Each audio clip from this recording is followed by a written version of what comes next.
Hello, Internet, and welcome to Behind the Meme.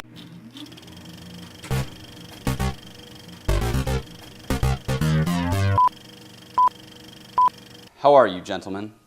All your base are belong to us is a quote found in the English translation of the 1989 Japanese video game Zero Wing, and is one of the modern internet's first widely spread memes. How are you, gentlemen? All your base are belong to us. You are on the way to destruction. The game's introduction contains some of the best-known examples of poorly translated Japanese, commonly called English.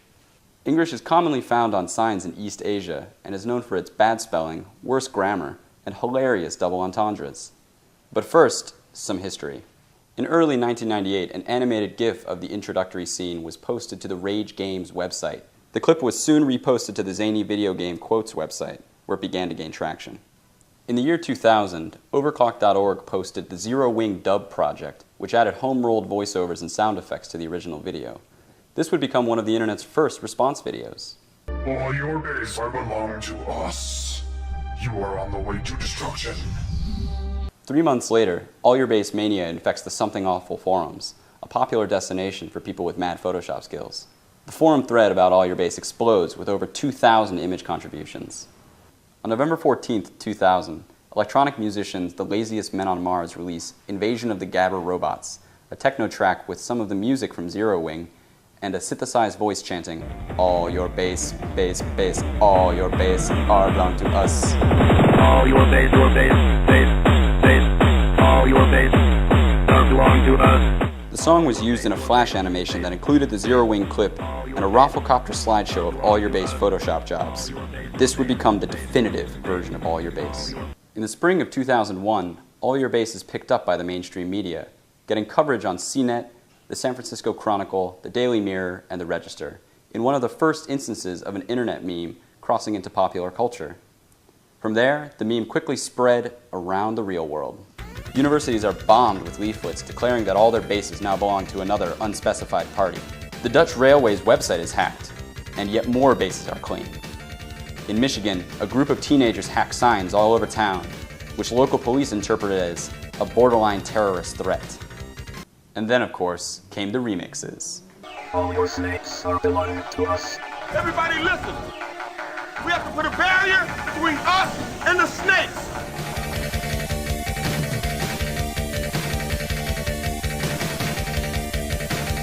All your base belong to us. What you say? All your base belong to us. It's easy to make an All Your Base remix thanks to a wide variety of sampling sources.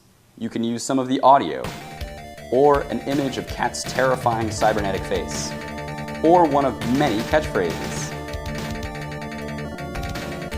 All Your Base will surely go down as one of the most influential internet memes of all time, and we see its influence every day. Modern lolspeak has its origins in English. An entire generation of people were turned on to the awesomeness that is 8-bit retro graphics, and a pounding techno track has become an internet meme staple. Truly, no other phrase evokes such a wide variety of emotion, terror, lols, nostalgia, as all your base are belong to us. And so today, we plead with you, the internet's loving audience, to help save this dying meme. Based on recent search trending, the Rocket Boom Institute for Internet Studies has decided to place All Your Base on our endangered memes list. Help keep this classic meme alive for future generations. Propagate All Your Base for great justice. Where we take a look at the meaning and the origin of your favorite memes and... Oh, we're filming. Oh. Fail is the internet's word. What's the hand for? Fail.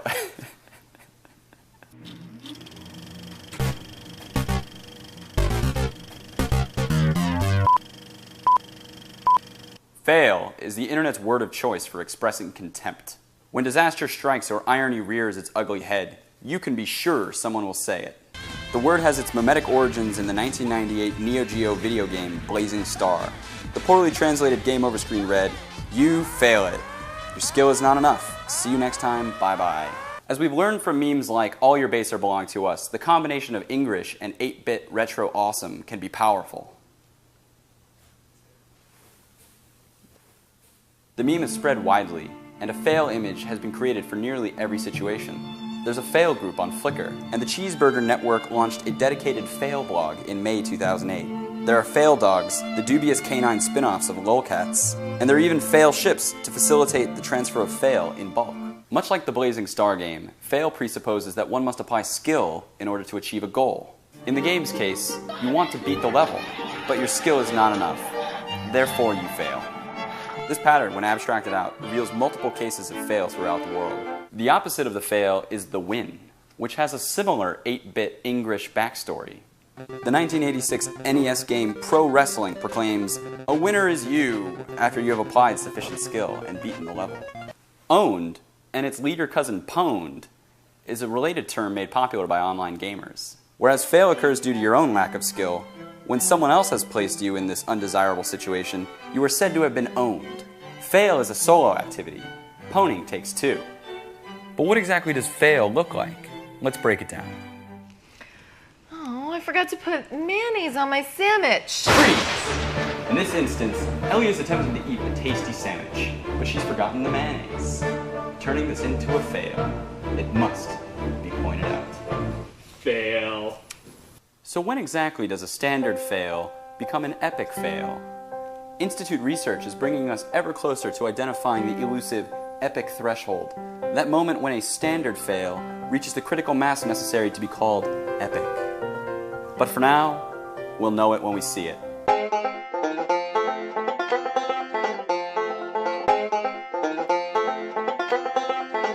But is fail all bad? Darwinian evolution posits that for every successful adaptation there is a much larger number of failures. Fail itself is a precondition for success. So the next time you spot fail, speak up. Your constructive criticism is helping make the internet a better place. And trends. Today we have a look at you. We're on the assumption that people are going to behave. But we have to be certain that we have some laws, that we have some rules, that we have a structure. I think what worries me the most is just the social cohesion of the group. Will they... So yeah, but you ever heard the word of frapperu? Thank you so very much to each and every single one of my amazing viewers who take time out of their day to suggest topics for my next video. Your guys' comments help shape this channel, so make sure to let me know what you would like to see next, and maybe I'll be able to make it happen. You guys wanted it, now you have it. Here we go. We're on the assumption that people are going to behave. But we have to be certain that we have some laws, that we have some rules, that we have a structure. I think what worries me the most is just the social cohesion of the group. Will they... So yeah, but you ever heard the word of frapperu? We're on the assumption that people are going to behave. But we have to be certain that we have some laws, that we have some rules, that we have a structure. I think what worries me the most is just the social cohesion of the group. Will they... So yeah, but you ever heard the word of frapperu? We're on the assumption that people are going to behave. But we have to be certain that we have some laws, that we have some rules, that we have a structure. I think what worries me the most is just the social cohesion of the group. Will they... So yeah, but you ever heard the word of frapperu? We're on the assumption that people are going to behave. But we have to be certain that we have some laws, that we have some rules, that we have a structure. I think what worries me the most is just the social cohesion of the group. Will they... So yeah, but you ever heard the word of frapperu? I've mentioned... We're on the assumption that people are going to behave. But we have to be certain that we have some laws, that we have some rules, that we have a structure. I think what worries me the most is just the social cohesion of the group. Will they... So yeah, but you ever heard the word of frapperu? Many times in other videos that by now, some of you may be thinking that our poor buddy YouTube is suffering from irritable bowel syndrome. Which is understandable because I always gave vague definitions on the subject but never truly went into detail on the topic. Well, it's finally time to explore this rabbit hole a little bit deeper. Now, to attempt to truly define you... We're on the assumption that people are going to behave. But we have to be certain that we have some laws, that we have some rules, that we have a structure. I think what worries me the most is just the social cohesion of the group. Will they... So yeah, Boo, do you ever heard the word of frapperu? Videos is like attempting to throw a donkey at a basketball hoop, or beating a ghost in a boxing match. You know what? I'm doing a really bad job at trying to explain myself. What I'm trying to say is define. We're on the assumption that people are going to behave. But we have to be certain that we have some laws, that we have some rules, that we have a structure. I think what worries me the most is just the social cohesion of the group. Will they? So yeah, Boo, do you ever heard the word of frapperu? Is kind of possible, but at the same time impossible. But have no fear. Other people who are much smarter and wiser than myself have attempted to define the genre. So let's have a look at a couple definitions. The Know Your Me. Hey, Jamie Dubs. Yo, dog. I heard you like Keyboard Cat. Yep, I'm doing a report on Keyboard Cat today, actually. Very excited. I hope you don't mess up, Me neither. because that would suck to do a report on Keyboard Cat and get played off by Keyboard Cat. Yeah, I mean, nope, I've got my research done. Meme math is down. I think I'm okay. You sure? Yeah. I mean, what could go wrong?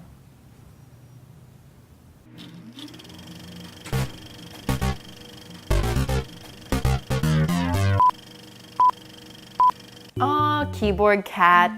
She's so cute, yet terribly misunderstood.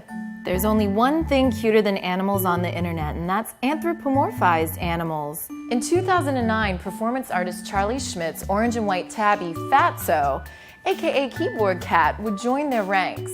Shot in 1986, Charlie made a VHS recording of Fatso dressed up in a blue onesie and playing the keyboard. Titled Cool Cat, the video was uploaded to YouTube in the spring of 2007, where it sat in relative obscurity. In February 2009, YouTube user Brad O'Farrell discovered Fatso and asked Charlie for permission to use Cool Cat in a mashup. And thus, Play Him Off Keyboard Cat was born.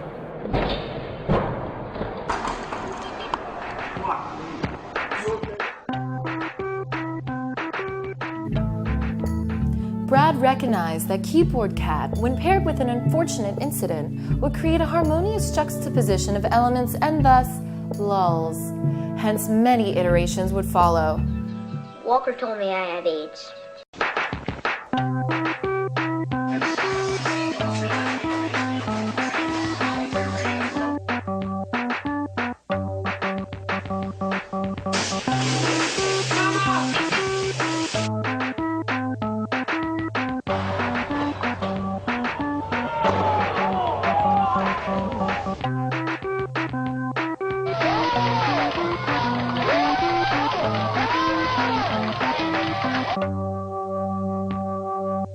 Keyboard Cat's popularity skyrocketed when CNN broke the meme into the mainstream with what was essentially a 2-minute tutorial. And while some mainstream media got the joke, on the Colbert Report, no!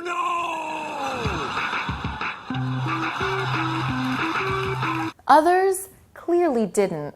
Time to time, we honor the animal kingdom with the Patriot Mantle. Here now for your consideration. While many people may enjoy Keyboard Cat, most are unfamiliar with the concept of playing him off. They see a funny cat, someone falling down, and they laugh. While there's nothing wrong with that, there's more going on here. More layers of this onion to peel. The idea of Keyboard Cat playing someone off is derivative of the old vaudeville practice of removing bad performers from the stage during amateur nights. Also called giving someone the hook, a clown would take the stage to fill in while the next act came on.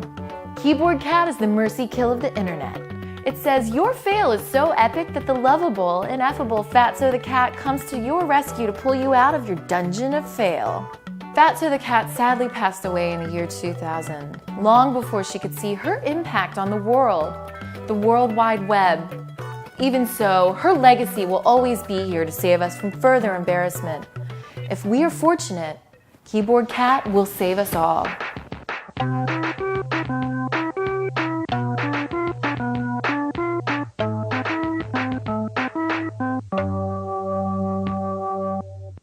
A page dedicated to the topic defines the genre as a video that has been made with appropriated footage and collage editing techniques for the purpose of either annoying or entertaining viewers. And the Wikipedia page for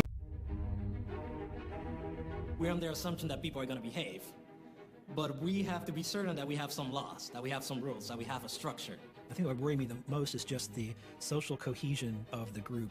Will they... So yeah, but do you ever heard the word of frapperu? Has a similar definition, defining it as a type of video mashup created by editing pre-existing media sources for humorous, confusing, and shocking purposes. So to sum it all up, We're under the assumption that people are going to behave. But we have to be certain that we have some laws, that we have some rules, that we have a structure. I think what worries me the most is just the social cohesion of the group.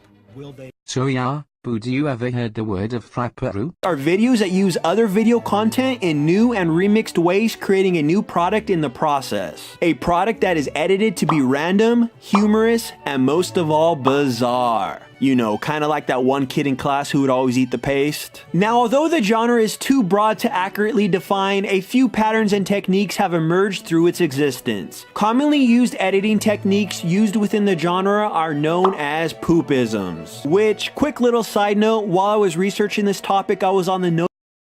When thinking about cartoon bears, certain descriptors usually come to one's mind. Cute, cuddly, and adorable, just to name a few. However, thanks to the internet, we can now add one more item to that list: pedophilia.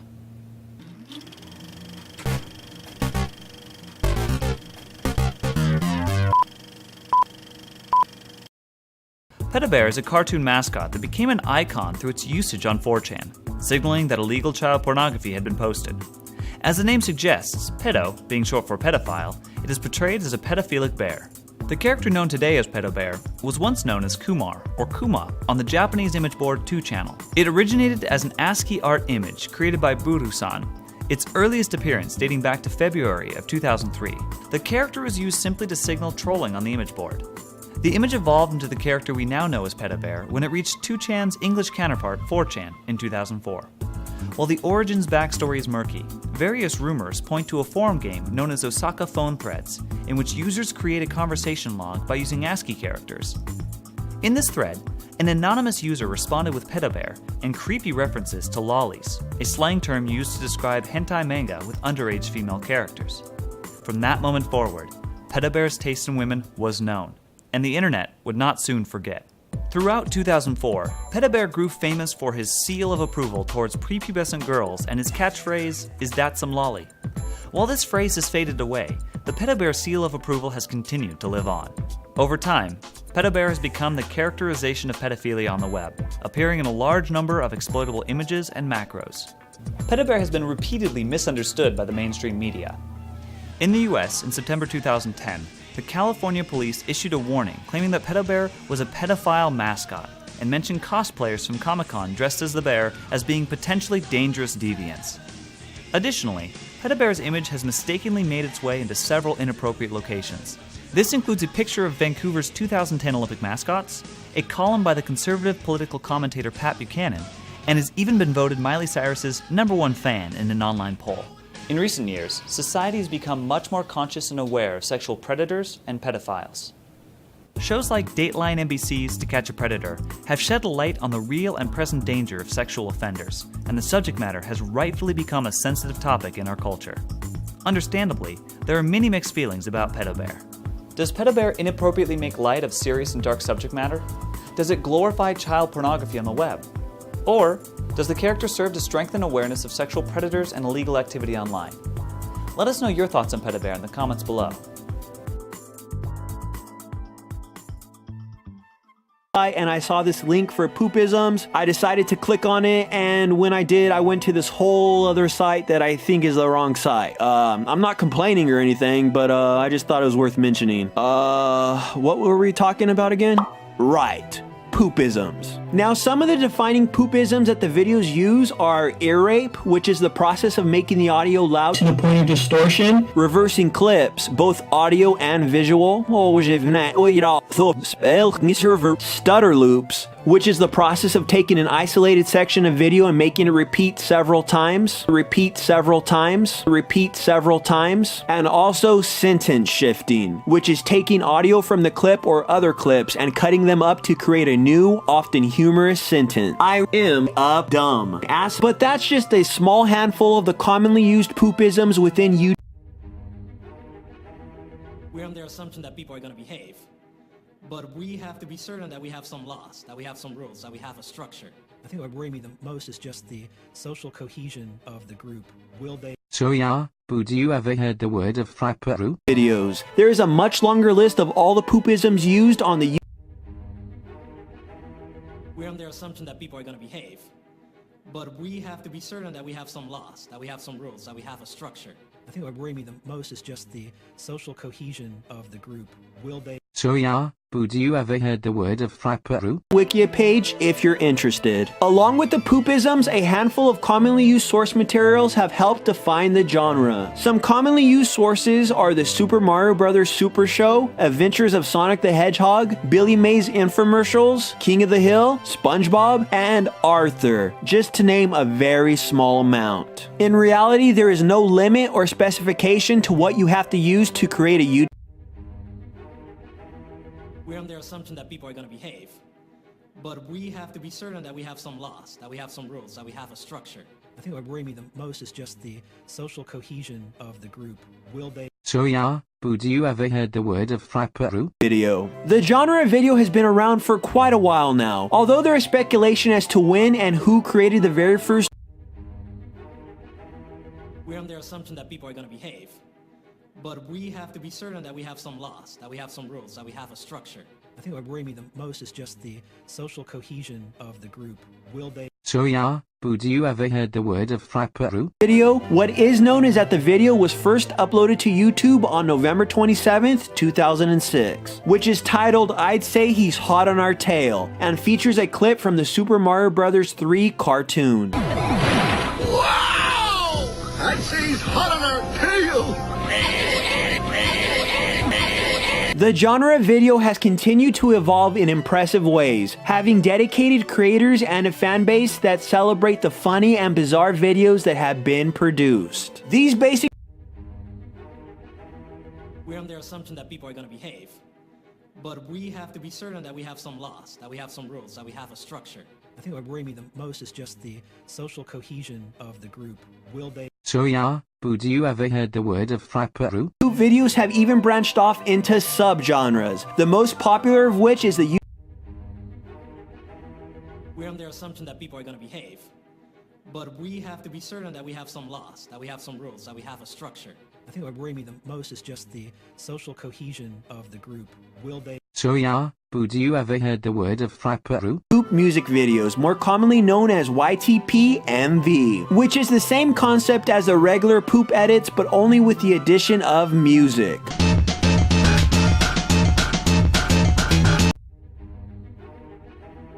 We're under the assumption that people are going to behave.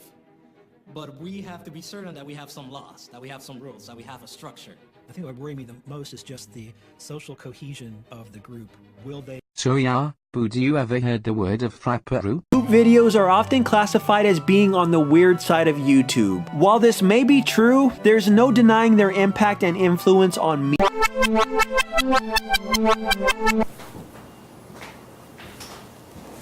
Jamie Dubs here, Rocket Boom Institute for Internet Studies. On today's episode, Rickroll.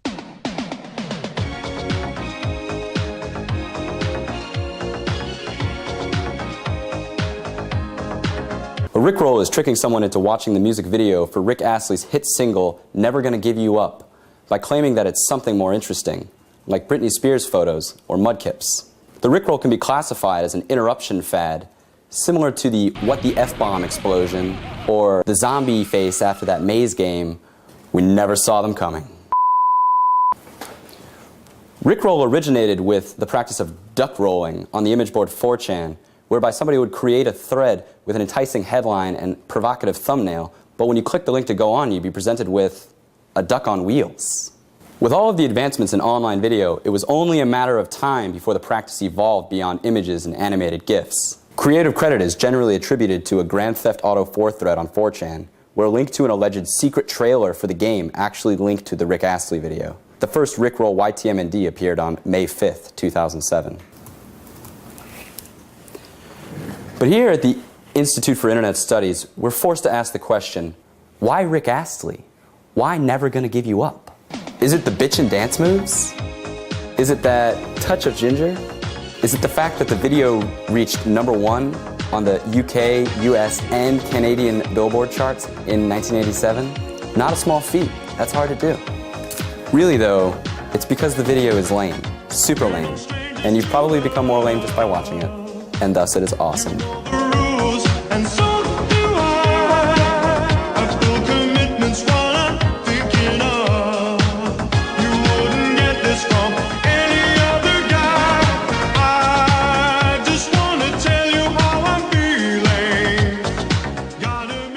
Culture. You can clearly see their influence in many of the recent videos.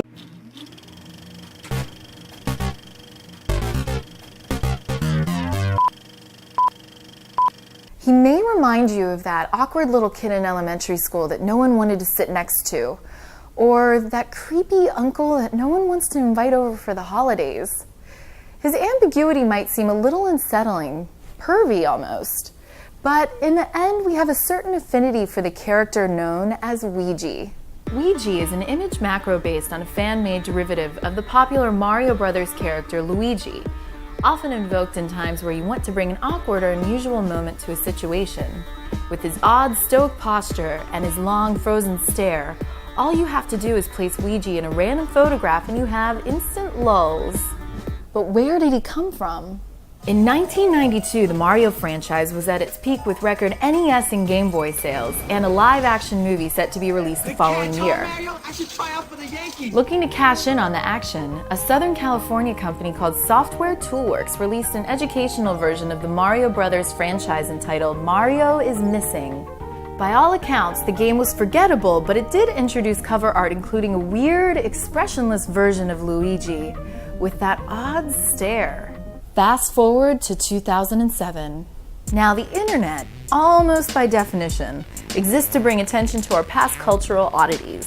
The cover art of Mario is Missing would be no exception.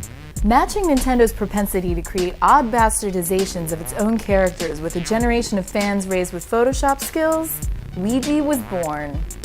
While his exact origin is slightly ambiguous, popular scholarly opinion traces the creation of Ouija to the video games board on 4chan. A vectorized version of Luigi from Mario is Missing showed up standing just a little too close to Elmo.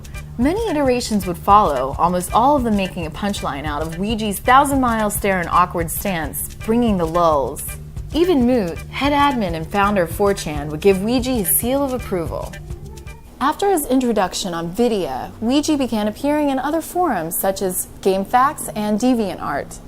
No matter the situation, Ouija can make anything uncomfortable via the cut and paste or copy pasta method. There's an equation to his terror, and it's simple. Take an image, add a Ouija, and then presto, you get uncomfortable. While many other single-character image macros have petered out over time, interest in Ouija has increased in the years since his debut. While he remains a rather obscure meme, his applications are endless, leading him to appear in the usual mimetic magnets such as YTMNDs and YouTube poop. YouTube poop are clips of cartoons and other assorted junk strung together to form nonsensical, moving images on YouTube. Just as the name would suggest, this excrement is pushing Ouija's view counts to the top of the charts, making it popular but not mainstream. But perhaps most importantly, we've noticed an alarming trend in regards to the spread of the Ouija meme.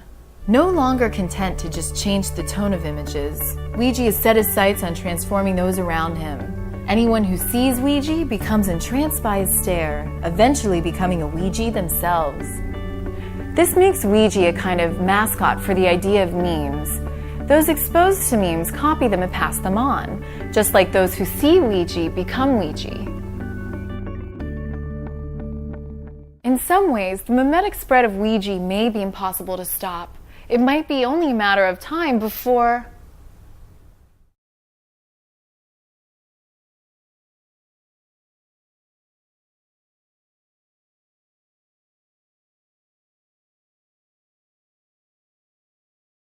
started to become popular here on YouTube. So when you really start to think about it in a weird way,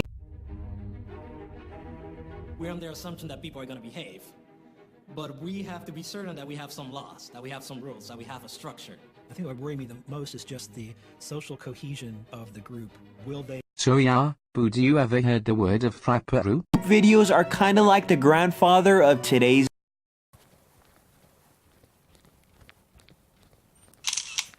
What is wrong with you? I really have to pee. We've been trying to take this picture for over an hour. Can't you hold it? What am I supposed to do? Just smile while holding it? Yes. Oh, fine.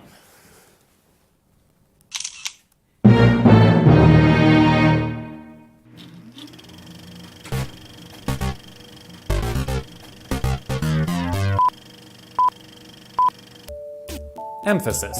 Something that indicates great significance or importance. In typography, this is often done with bold or italicized text, and in film, a dramatic zoom. With photography, there are a multitude of techniques that can be employed to emphasize a certain element. On the internet, one method comes in the form of a multi-pane vertical image known as tenso. The first panel is always the original image. At first glance, nothing seems strange. But with each panel, we get closer and closer to the subject of emphasis, building tension with each step. The final panel is cropped around an individual with the overlaid text, tenso. The word tenso is Portuguese for tense. Beginning in the Vale Tudo, or Anything Goes section of the Brazilian UOL Jogos Forums in 2008, tenso is considered by many Brazilians to be the internet meme par excellence of Brazil. Although tenso is a uniquely Brazilian creation, it is only one of the many vertical multi-pane memes, like Gaijin for Coma, Kurt Cobain reactions, and The Rock driving, each of which has its own unique formula. While some may not be familiar with tenso due to its Brazilian origins, the zoom-in setup has crossed international boundaries to merge with another popular meme, this one known as the facepalm. On Reddit, facepalms are found in threads entitled "Am I Doing This Right?", which generally contain a vertical multi-pane image, which zooms in, much like tenso, before the final pane reverts back to the original image, now with everyone having the exact same face. As far as we can tell, facepalming appears to be an evolution of the tenso meme. But what caused this evolution? Did tenso cross-pollinate with some other face-swapping meme? Ouija, for instance? Nick Cage as everyone? Or even the classic, man babies? Like a recessive gene, some characteristics seem to pop up out of nowhere. But when you trace the lineage of these memes, the connections become clear. Memes that break across international borders and through linguistic barriers are few and far between, and therefore the ones that do make it are very special.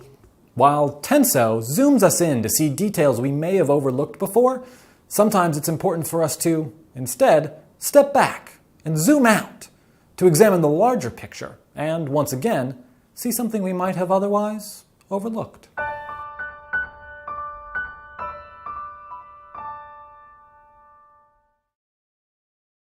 So there you have it. We're on the assumption that people are going to behave. But we have to be certain that we have some laws, that we have some rules, that we have a structure. I think what worries me the most is just the social cohesion of the group. Will they... So yeah, Boo, do you ever heard the word of frapperu? Videos started off as a way to remix and edit pre-existing videos before influencing the popular... Hey, Forrest. Yeah, Christina? What do these two things have in common?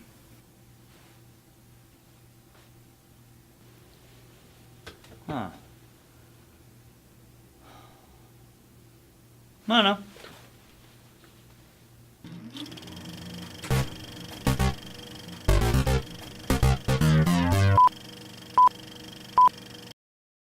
Philosophers. Intelligent, wise, often bearded pioneers of modern thought. Velociraptors. Vicious, carnivorous, all-around awesome prehistoric predators. What happens when we combine the two? Philosopher, Velociraptor.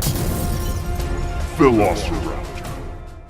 Velociraptor is an image macro series featuring clip art of a velociraptor deeply immersed in metaphysical inquiries, unraveling quirky paradoxes or absurd thought experiments. One of the more successful advice dog variations, Velociraptor challenges the reader with his deep, existential Paleolithic questions. This includes puns, logical fallacies, paradoxes, and thought experiments, such as, why do we cook bacon and bake cookies? Are babies natural or man-made? What was the best thing before sliced bread? Because of the similar sound of the two words, philosopher and velociraptor, many have independently arrived at the same term, velociraptor. This included a Velociraptor YTMND posted on March 30th, 2007, featuring a raptor from Jurassic Park holding a copy of Plato's complete works. While these early instances of Velociraptor share a name with our subject today, it's important to note that they failed to reach the same level of notoriety. Now let's take a look at what elements contributed to the rise of the modern Velociraptor. Early in the summer of 2008, the original Velociraptor artwork was designed by Sam Smith to be sold as a t-shirt on his site, lonelydinosaur.com. The image was copywritten by Sam on September 8, 2008. The image then made its way to 4chan, the first archived thread dating back to 2009, where it was placed on a blank, exploitable background similar to that of Advice Dog. This presents us with an interesting question. How does an artist respond to the widespread distribution of their copywritten material? In response, Lonely Dinosaur and Sam Smith stated that they believe in free expression on the internet and didn't want to try and control a meme. After the surge in popularity of his Velociraptor image, Mr. Smith put a Creative Commons non-commercial license on the artwork. This license allows for the redistribution and reuse of a licensed work on the condition that the creator is appropriately credited. We live in a time where thoughts and ideas can be instantly shared and manipulated on the internet. With this, content creators are being forced to take a stance on their work. Do they use the law to try to enforce their copyrights, like Downfall, Dysfunctional Family Circus, or the Oh Really photo? Or do they embrace collaboration, like Nyan Cat, Bear Grylls, or Velociraptor? While the debate still rages on, it's clear to see that content sharing and remixing continues to grow and flourish on the internet. Formulas we know and love today. But hey, that's just a theory. A game theory. Thank you all so very much for watching. Make sure to subscribe so you can catch my next video and stay up to date on all your favorite memes.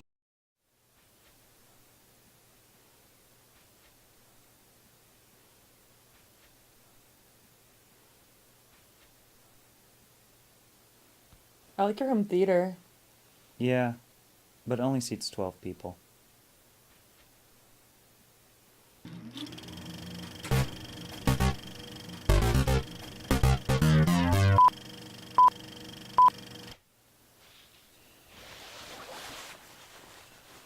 It's really cold in here.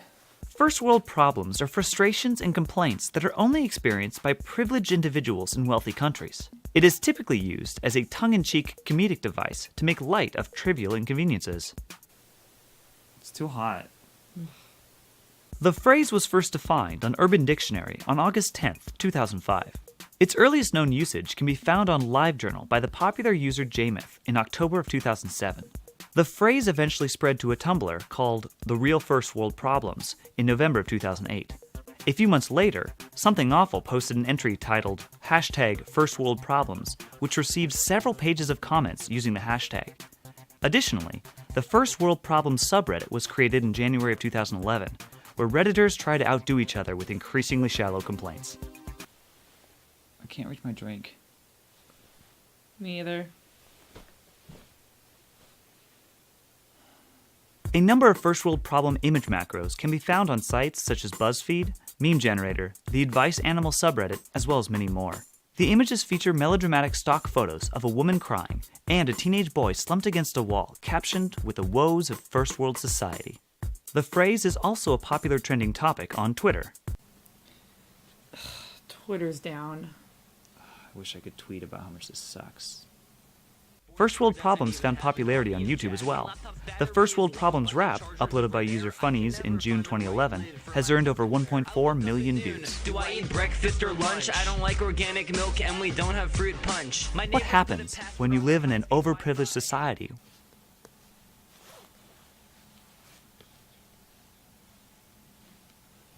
So bored. No. Wish we had something to do.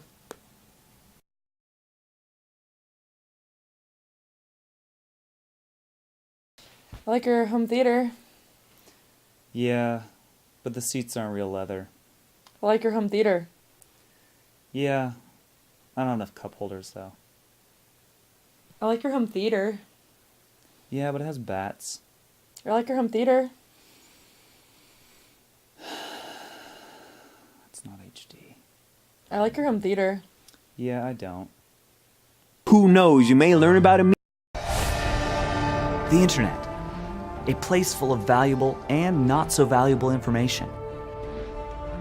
But how did it come into existence? Was it the gradual progression of computer networking?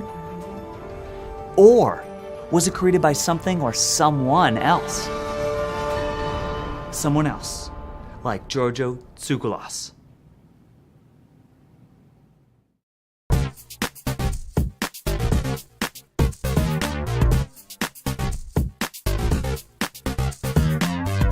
Could one person be responsible for the entire internet as we know it today? My research shows that it could be a possible yes. While searching the internet for clues about its creation, I kept stumbling upon the same person's face over and over.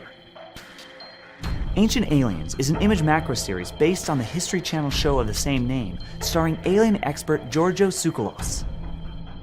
The documentary focuses on the ancient astronaut theory, which postulates that extraterrestrial beings came to Earth throughout ancient times and helped shape history.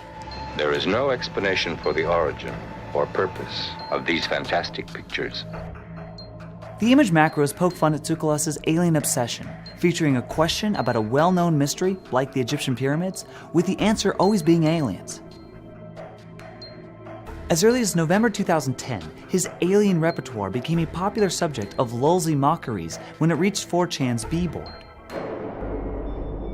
Is it even possible for someone to know so much about history and aliens without having created the internet? It's unlikely. The show has come under fire by some critics for being far-fetched and hugely speculative. But the obelisk itself is putting the power into the atmosphere. The Great Pyramid was actually sending a microwave beam to a satellite. The term flying carpet was always used very liberally. You're watching the History Channel, where the truth is history. The first exchanging of food between the Pilgrims and Native Americans may have been visited by aliens. Not one entry mentions anything about aliens not being there. Visitors essentially mated with Earth women. If somebody put this forth today and actually tried to have a conversation with you to say, that aliens came down and had sex with them, you'd think they were a nut. But what do those people know? Did they invent the internet? Probably not. Finally, I did a search for creator of the internet, and the evidence was just undeniable. The internet is a vast and complicated place, full of information, culture, and even love. Could such a place exist without Giorgio Tsoukalos? I don't think so.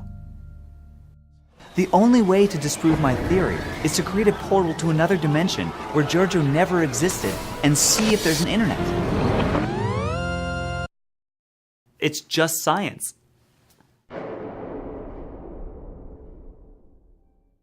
If I had $1 for every time Giorgio created the internet, I'd have $1. What? Could aliens have been involved in creating the internet? Yeah, like aliens have that kind of technology. You never knew about before. I'll catch you beautiful people next time.